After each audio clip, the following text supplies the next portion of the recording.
Neville Goddard, The Law and the Promise. 1961. Read by Josiah Brandt. Chapter 5. Subtle Threads. All you behold, though it appears without, it is within, in your imagination, of which this world of mortality is but a shadow. Blake. Nothing appears or continues in being by a power of its own.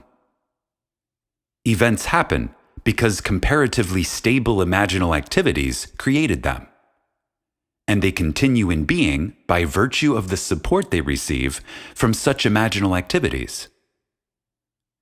The part which imagining the wish fulfilled plays in consciously creating circumstances is obvious in this series of stories.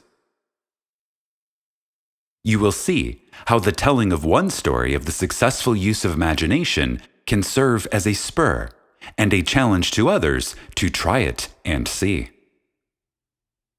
One night, a gentleman rose in my audience. He said that he had no question, but would like to tell me something. This was his story. When he came out of the armed forces after World War II, he got a job that gave him take-home pay of $25 a week. After 10 years, he was making $600 a month. At that time, he bought my book, Awakened Imagination, and read the chapter, The Pruning Shears of Revision. Through the daily practice of revision, as set forth there, he was able to tell my audience 2 years later that his income was equal to that of the President of the United States.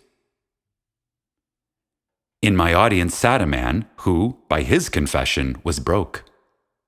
He had read the same book, but he suddenly realized he had done nothing with the use of his imagination to solve his financial problem. He decided he would try to imagine himself as the winner of the 510 pool at Caliente Racetrack. In his words, "In this pool, one attempts to pick winners in the 5th through the 10th races. So, this is what I did.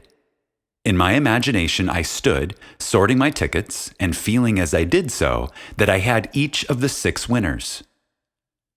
I enacted the scene over and over in my imagination until I actually felt goose pimples. Then I saw the cashier giving me a large sum of money, which I placed beneath my imaginary shirt. This was my entire imaginal drama, and for 3 weeks, night after night, I enacted this scene and fell asleep in the action. After 3 weeks, I traveled physically to the Caliente Racetrack, and on that day, every detail of my imaginative play was actually realized. The only change in the scene was that the cashier gave me a check for a total of $84,000 instead of currency. TK.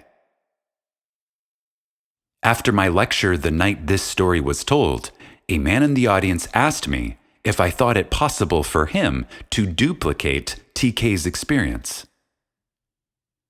I told him he must decide the circumstances of his imaginal scene himself, but that whatever scene he chose, he must create a drama he could make natural to himself and imagine the end intently, with all the feeling he could muster.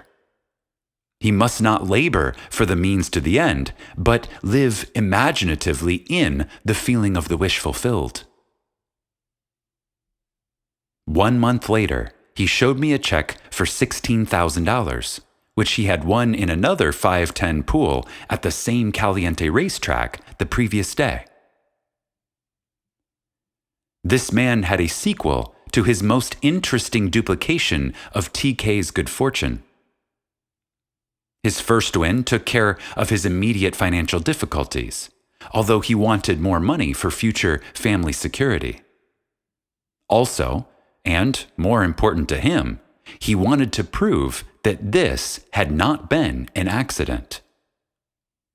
He reasoned that if his good luck could happen a second time in succession, the so-called law of percentages would give him way to prove that his imaginal structures were actually producing this miraculous reality. And so, he dared to put his imagination to a second test. He continues, I wanted a sizable bank account, and this to me meant seeing a large balance on my bank statements. Therefore, in my imagination, I enacted a scene which took me into 2 banks. In each bank, I would see an appreciative smile meant for me from the bank manager as I walked into his establishment, and I would hear the teller's cordial greeting. I would ask to see my statement. In one bank, I saw a balance of $10,000. In the other bank, I saw a balance of $15,000. My imaginal scene did not end there. Immediately after seeing my bank balances, I would turn my attention to my horse racing system, which, through a progression of 10 steps, would bring my winnings to $11,533, with a starting capital of $200. I would divide the winnings into 12 piles on my desk.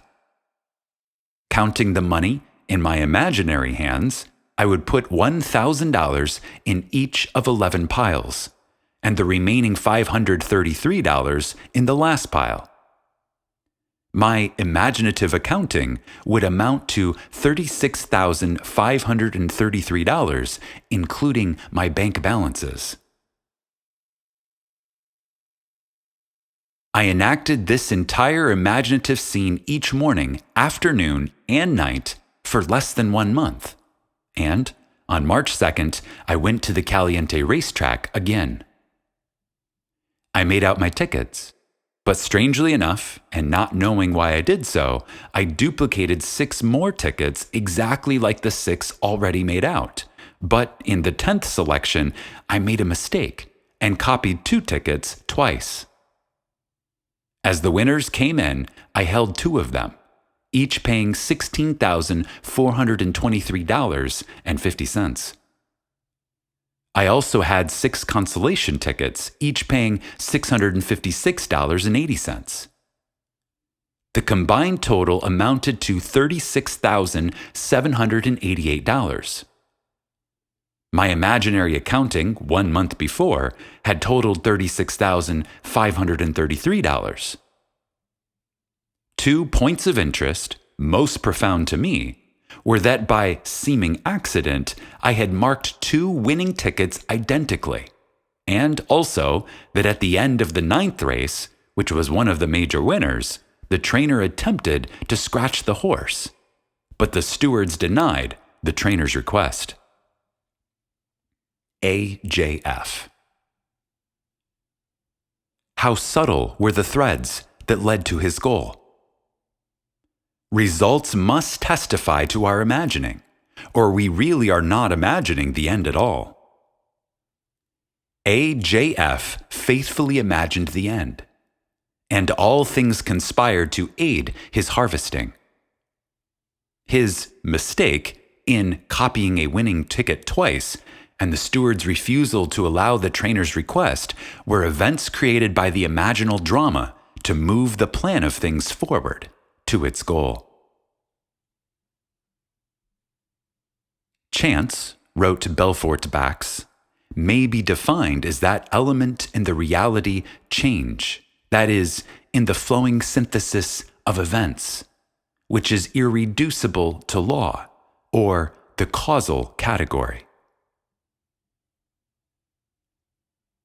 To live wisely, we must be aware of our imaginal activities, or, at any rate, of the end which they are tending. We must see to it that it is the end we desire. Wise imagining identifies itself only with such activities that are of value or promise well. However much a man seems to be dealing with a material world, he is actually living in a world of imagination. When he discovers that it is not the physical world of facts, but imaginal activities which shape his life, then the physical world will no longer be the reality, and the world of imagination no longer the dream.